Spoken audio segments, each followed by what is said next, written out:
Woodstock, Connecticut, the second largest town in the state in terms of land, with a small population.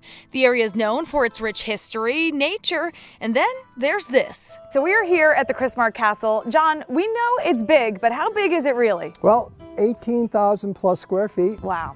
We have a total of 9 bedrooms, 11 bathrooms, all kinds of common area space. It's surrounded by a moat. To the back of the castle is a 90-acre pond called Potter's Pond. And that's the size, big. Big. And what about the area? We're in Woodstock, Connecticut. Is something this big common here? Not at all, no. The home has been on and off the market for years and has recently been listed for an astounding $60 million. It was even featured on Zillow Gone Wild, a popular Instagram account featuring extravagant homes across the nation. I sat down with owner Chris Mark and his girlfriend Stevie Raquel to learn more about this mystical manor. So I have to get some history here. Chris, talk to me about, when you started building this castle and why. Well, I started building it around 2003, and it was built for my daughters who wanted to be princesses, and so that's why I built it. In the architecture itself, there's so much history, right? And you said it's Gothic primarily, the architecture? Yeah. And why did you choose that, Gothic? Well, I just drew different roof lines and different things, and I put them all together, and that's how the castle came out. So you drew the castle up yourself? Yeah. That's incredible. Originally from Chicago, Mark is the descendant of a prominent steel pioneer, Clayton Mark, perhaps from who he got his inventive nature.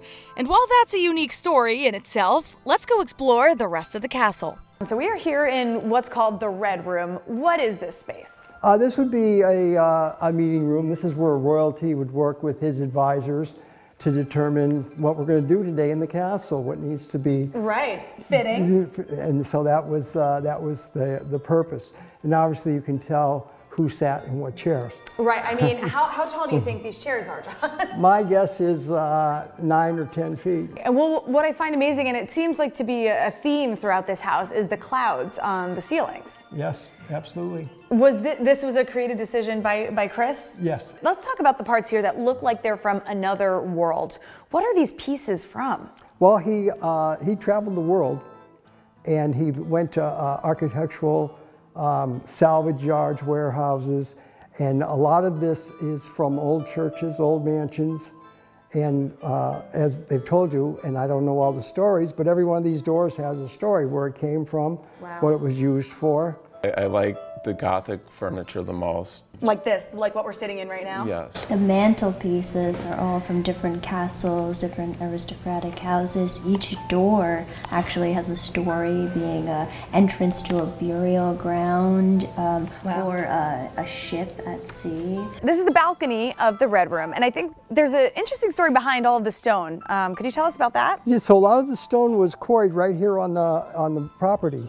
So Chris owns over 400 acres, and they found a quarry and they started quarrying a lot of the granite stone.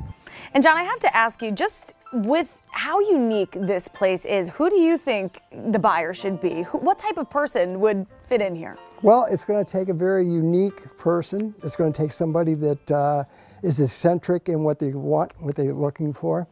I think everybody would like to live here for a week, a month.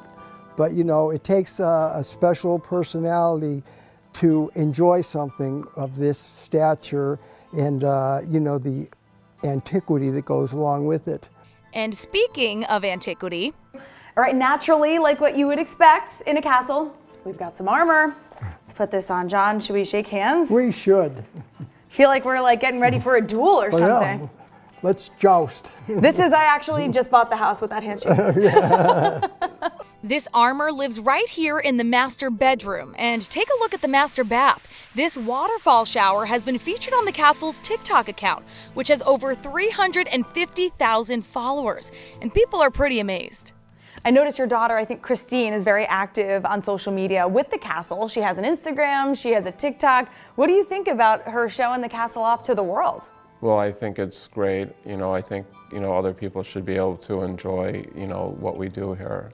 And they've found other ways to give people a glimpse inside the castle walls, renting the space for music videos, photo shoots, movies, and even weddings. I mean, look at this observation deck. Talk about amazing views. And as big as the castle is, the land around it is even bigger. It's 400 plus acres of water, of forest, and of course, naturally, for a castle, there's a moat.